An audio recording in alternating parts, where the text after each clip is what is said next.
Story of Cupid and Psyche. There was once a king and queen who had 3 daughters. Their youngest, named Psyche, was so beautiful that people would come from all around to gaze at her beauty. This greatly upset the goddess Venus. Venus sent her son Cupid to Earth to punish Psyche by telling him to use his abilities to make Psyche fall in love with a monstrous beast. Cupid, obeying his mother, went to 2 fountains in Venus's garden. One fountain had sweet waters and the other bitter.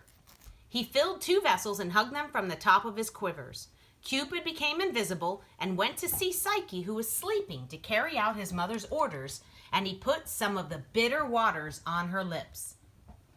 But when he gazed upon Psyche's beauty, he pitied her, and as he got closer to her, he touched her side with his golden arrow. This woke her and startled Cupid, who then unknowingly wounded himself with his own arrow.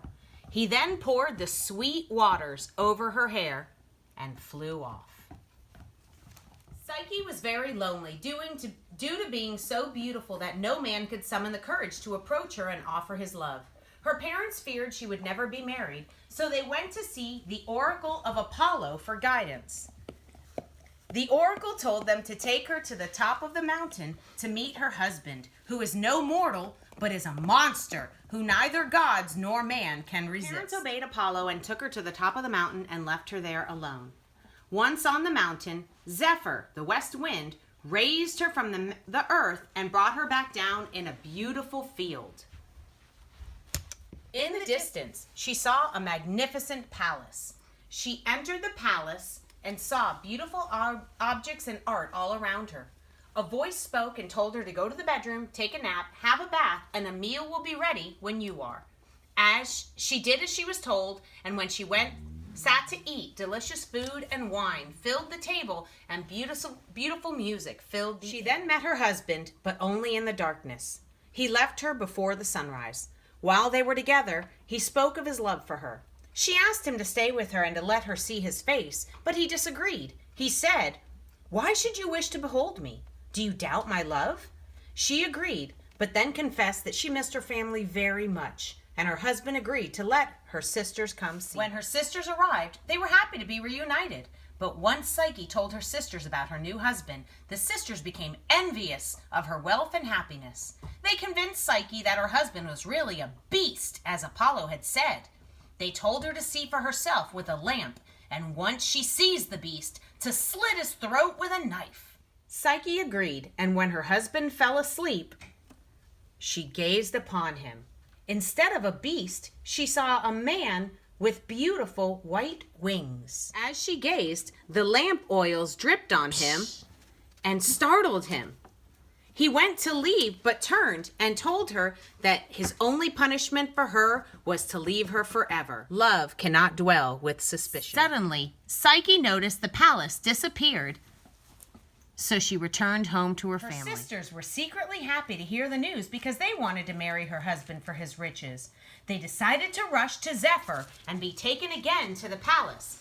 But as they leapt into the air, instead, they crashed to the ground and down a precipice. Psyche set out to find her husband and came upon a beautiful castle, thinking her husband was inside.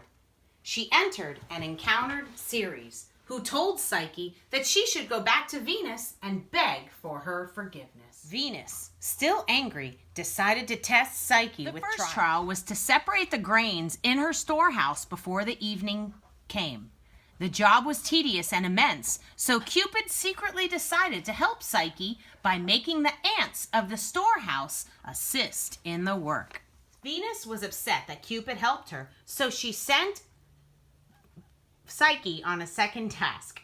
Psyche was to travel to a remote island where she would encounter golden fleeced sheep and had to bring back the golden fleece. The river god helped Psyche by advising her how to complete the task easily.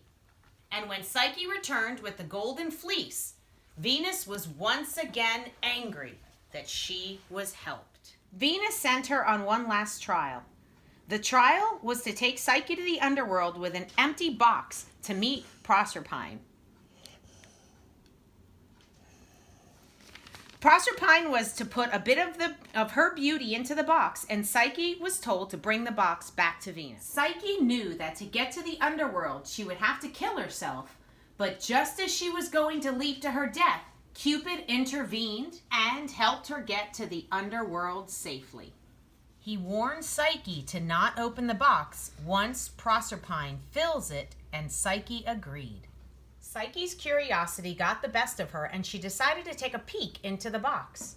The box contained a powerful sleep, which made Psyche fall into a deep sleep. Cupid found her and gathered the sleep back into the box, waking Psyche. He sent her back to his mother to complete the task. Cupid then went to see Jupiter and asked him to speak to Venus to clear things up.